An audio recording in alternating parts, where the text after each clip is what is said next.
Hey guys, welcome to my channel. My name is Valentine Lister, and this is my Major Arcana series. We are covering the last card in the Major Arcana. It's the World's card, and it's been really cool to teach you guys these cards. I really loved it. I learned so much about these cards, and I'm going to share it with you on the World's card. Anyway, so today we're going to go over the secret symbolism, and that includes the numerology of the card, the astrological correspondence, as well as the upright and the reversed meanings.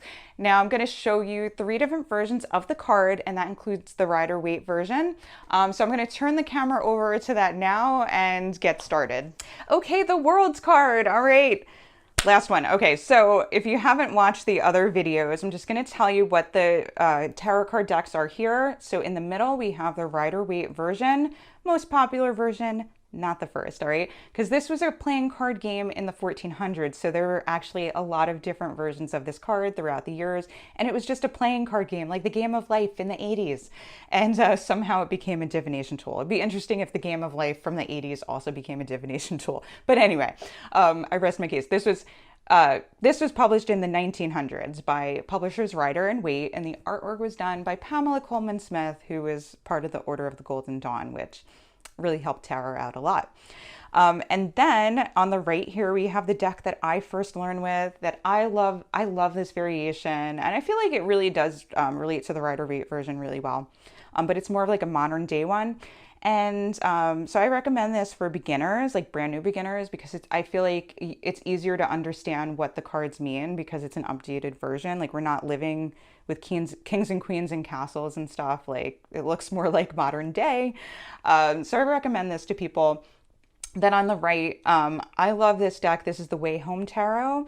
This is like an example of like a more abstract version that, you know, you might like, but I like it because it's connected to one of the books that I learned tarot from, which is named WTF Tarot. So if you're interested like in that book or any of these decks, I have linked them down in the description box below. Okay, so the numerology of the card. What's the numerology? Well, it's number 21. If you look at the card, number 21. Okay, so what does 21 mean? It means co-creation with the divine force, making peace with duality, and with that peace, creating, manifesting, and taking action in unity with the source of creation. So we have 21, and so in that number is the number 20, which merges the polarity with 2 different life cycles. And we also have 1, manifestation, creation, and action.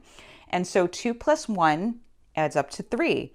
And that relates to things taking form in a way where you can see the big picture and divine order. Okay, on to the secret symbolism. So you'll notice that the figure here in the center, you'll notice that her private parts are covered by a scarf. And in the other cards, we did see some nudity, right? Very artful, very tasteful, right? But we did see some nudity. So why are the private parts covered here? Well, right away, we do have the union of polarities because this figure right here is both male and female. And so it reminds me of the New Testament. If you haven't read that book, it's edited by Hal Tossag. It's called the New Testament, and it's the Bible. And they went into like the history textbooks and scrolls and stuff, and they took the stuff that was edited out of the Bible, but that like could have been included in the Bible, but someone decided like, no. If you've heard of like Gnostic Christianity, it's like related to that. But anyway, so let me get to the point. So in the New Testament, so there were some Christians who looked at God and believed that God was a figure of a father who had breasts and fed the world. Pretty out there, right? Pretty woo-woo. But early Christians, they were super woo, just like us. Okay, so that figure was the ultimate God state to them. So the figure here represents the ultimate God state, the merging of polarities and opposites, creating a state of perfect union with spirit on the earthly plane. And so the legs of this person, we're going to move on to the legs and the shape that the legs are making. So this is not an accident. This shape is the same shape that we saw in the Hanged Man, but this person is upright. The shape is a triangle, like a triangle shape here, over a cross. Her legs are crossed and she's kind of making like a triangle here.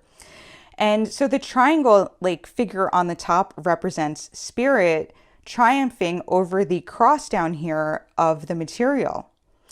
So next, like this card is associated with the cardinal virtue of prudence. We went over lots of cards that had the virtues in it, like strength and justice and temperance. So we end with prudence here in the world, and prudence is the ability to make the right decisions. And she was considered the mother of all virtues. Virtues are considered to be the perfected ability of a person to be a spiritual person, which is founded on prudence.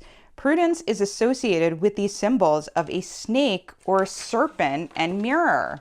So in this card, you can see this circular image, and it has the texture of a snake or a serpent. Like I thought it was more like garlands, but when you look at it, it looks like scales, right? Scales from a snake or a serpent. And it's in the shape of a hand mirror, like a mirror you could like hold in your hands like that. Like we don't use that much anymore, but back in the day, they had a little mirror with a handle on it, hand mirror. And so what does the snake or serpent symbolize? Well, it symbolizes wisdom, and the mirror represents clear seeing and understanding.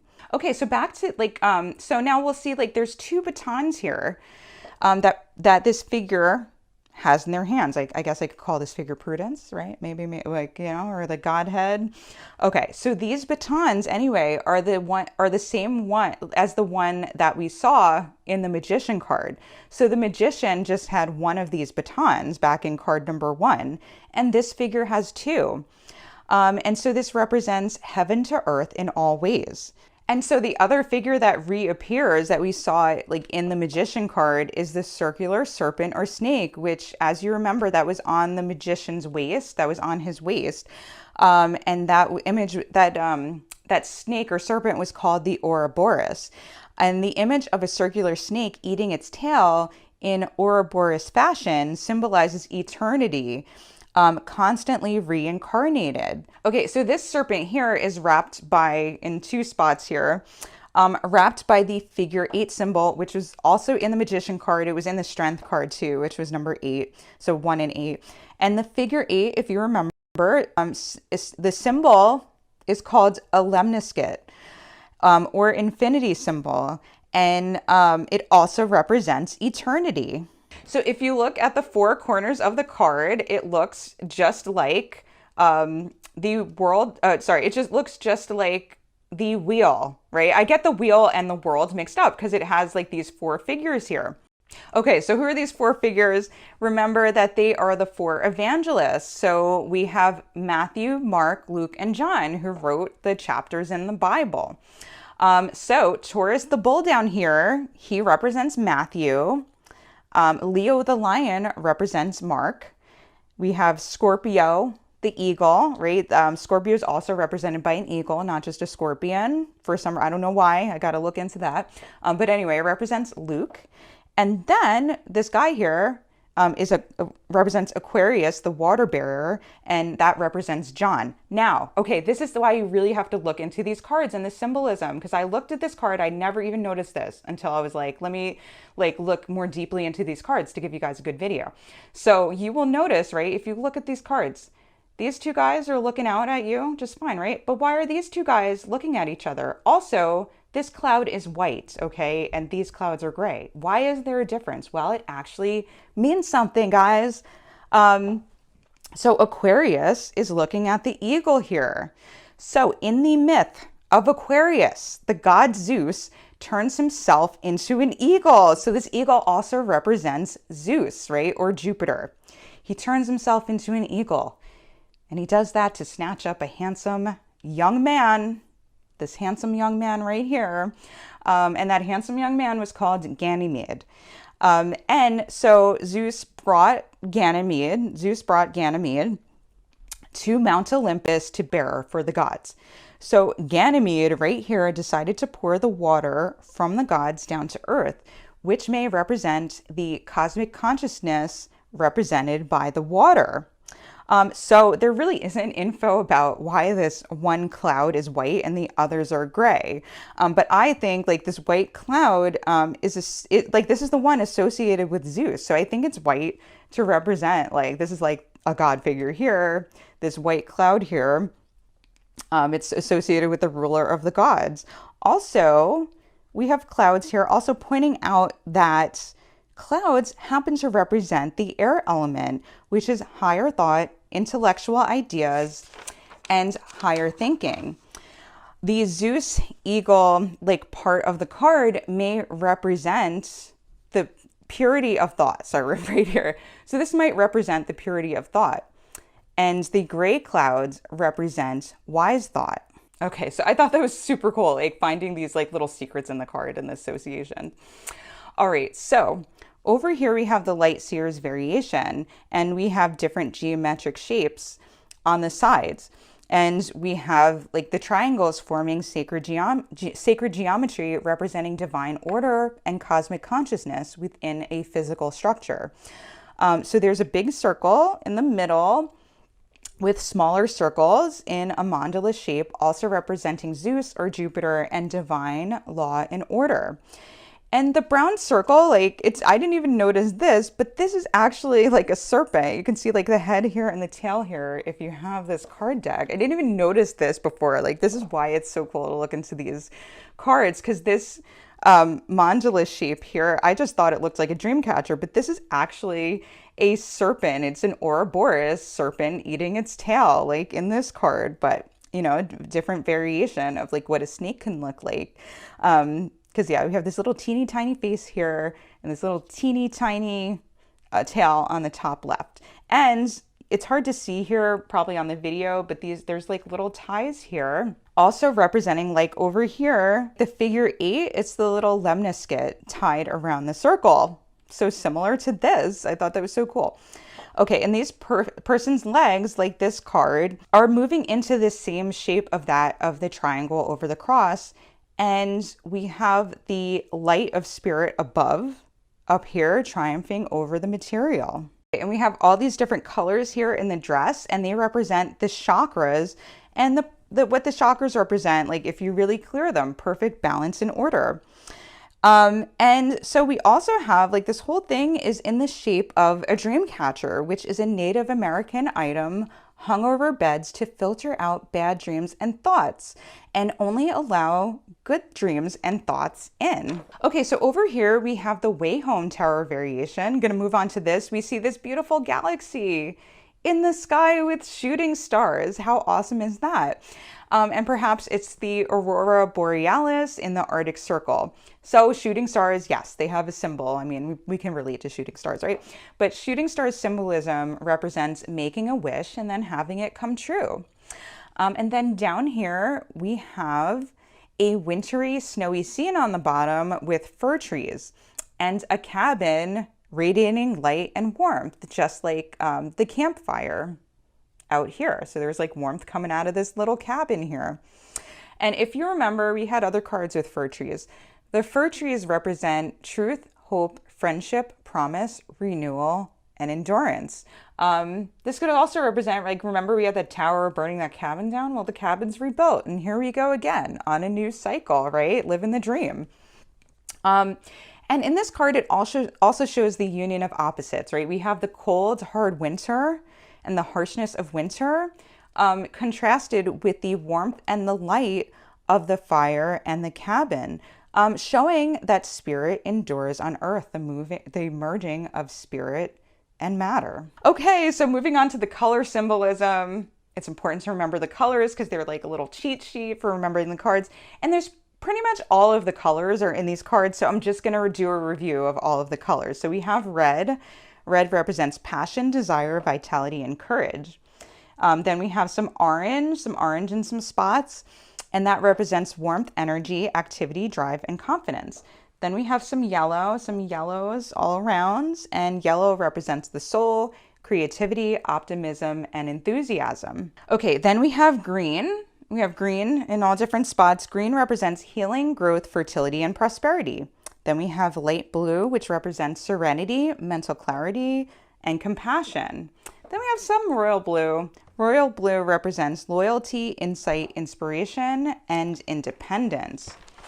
Then we have some indigo, some like indigo type colors that represents intuition, focus, and stability. We have some, I guess, like a little bit of like a purplish tone here that represents wisdom, spirituality, and power. We have white, which represents purity, wholeness, protection. Then we have black, which represents power, the unconscious, banishing, and wisdom. We have some pink up here. Pink represents love, friendship, affection, joy, self-esteem. We have brown, like over here in the snake, and that represents grounding, permanence, and practicality. Okay, so moving on to the astrological correspondence of this card. This card is associated with the god Saturn. So before Saturn was known for eating his babies and being overthrown by Zeus and like really being this dark guy, he was actually the ruler of the Golden Age. And so he was associated with a time on Earth that was utopian, happy, and innocent. He taught people agriculture, and other peaceful arts. Because of this side of Saturn, he was the traditional ruler of Aquarius.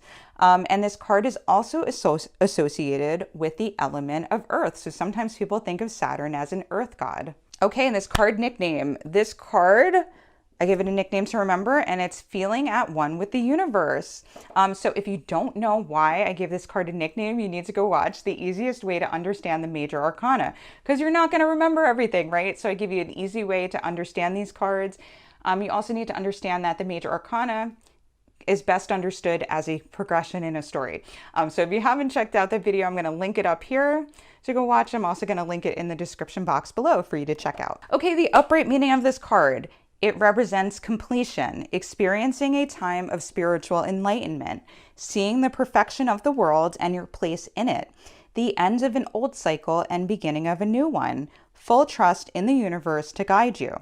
So some examples of what this could look like, got to use your intuition, but it could be success in all things, including career, moving homes, a new relationship, flow of finances, complete rest and peace, feeling liberated. Okay, the reversed meaning of the card. If the card is reversed, it's going to come out looking like this, upside down. Don't have to read them reversed. A lot of tarot card readers don't. But if you do, you have to remember that the energy is being blocked or avoided. It's there, but someone doesn't want it to come through. It might be you, someone else, the universe.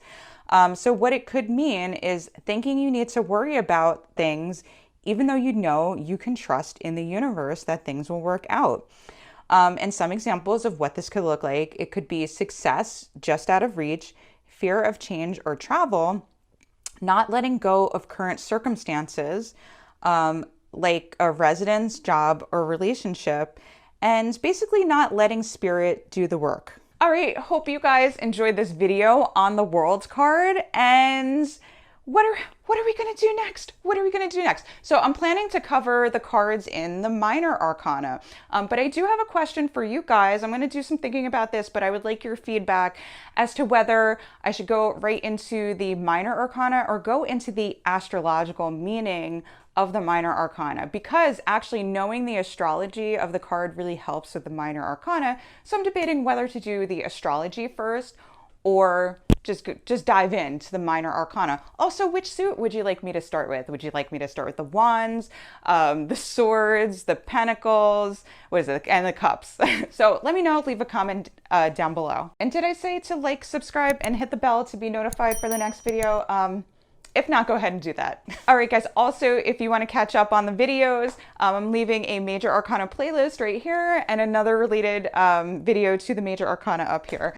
All right. Love you guys so much. Take care. Bye. If you like this video, make sure to like, subscribe, and hit the bell to be notified for whenever I release a new video every single week.